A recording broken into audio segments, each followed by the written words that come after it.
Hi, my name is Bill and I'm a college professor in Dallas, Texas. Today I want to talk to you a little bit about the Great Awakening, which happened in the 1700s, the 30s and 40s thereabout, in this country when it was just colonies and not the United States of America officially yet.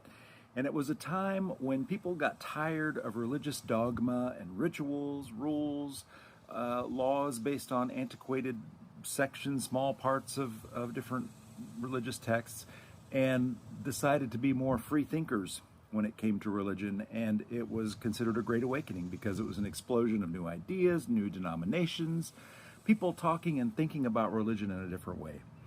I think what we may have on our hands here is a second great awakening, but this time political. Because what has created this moment? I've thought about this a lot. 4th of July, it was hard to celebrate it in the true spirit because of what's happening in this country. But we have one party, Republicans, who don't care anything about what their people want or need. They care about gaining and keeping power.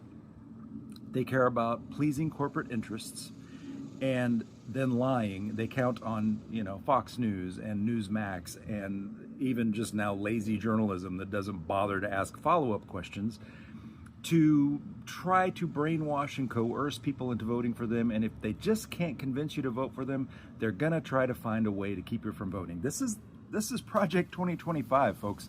This is the Heritage Foundation. This is what they're doing.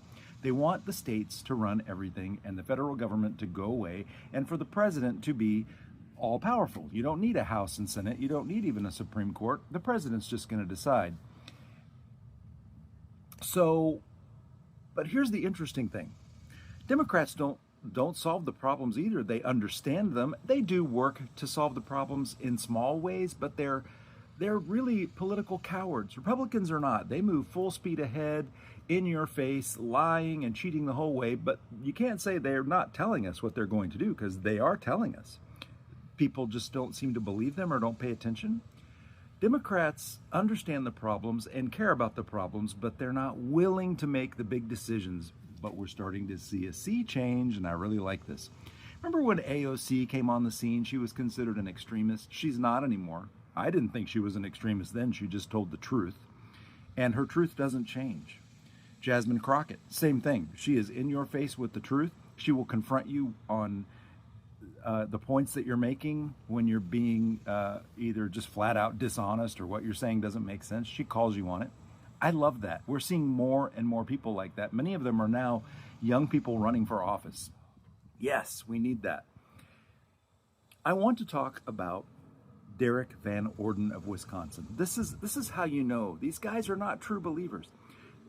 Derrick Van Orden is in the House of Representatives. He's a Republican, of course, and on Wednesday, he wrote a letter to the Democratic leadership of his state and said, you guys have to do something about this. We're going to lose all of our rural hospitals with the passage of this big, beautiful billionaire buffet. You've got to do something to stop that, and you've got to do something to keep these hospitals around.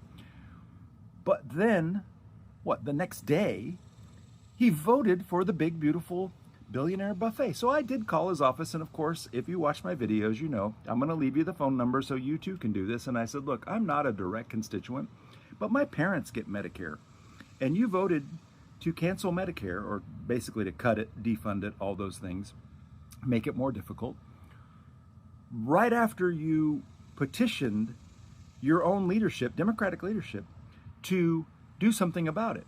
The way you do something about it is to not vote for it. States do not have the ability, the infrastructure, the tax money to take over all the functions of federal government. If the states do that, you're going to find that life gets very, very expensive. It's going to get expensive anyway because of all the cuts to all the things in this bill.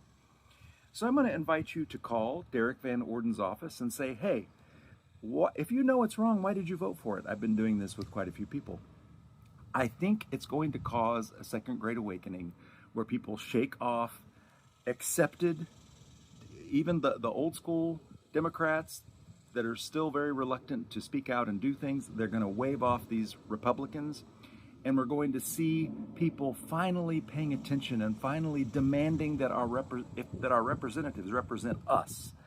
I really hope that's the outcome, and I'm going to continue doing what I do. I hope you continue doing you do, whether it's just watching this video and liking it and sharing it, whether it's you have your own blog or video or whatever it is that you do on social media, whether you go out and protest with Indivisible. They're fantastic. There are things that we can all do.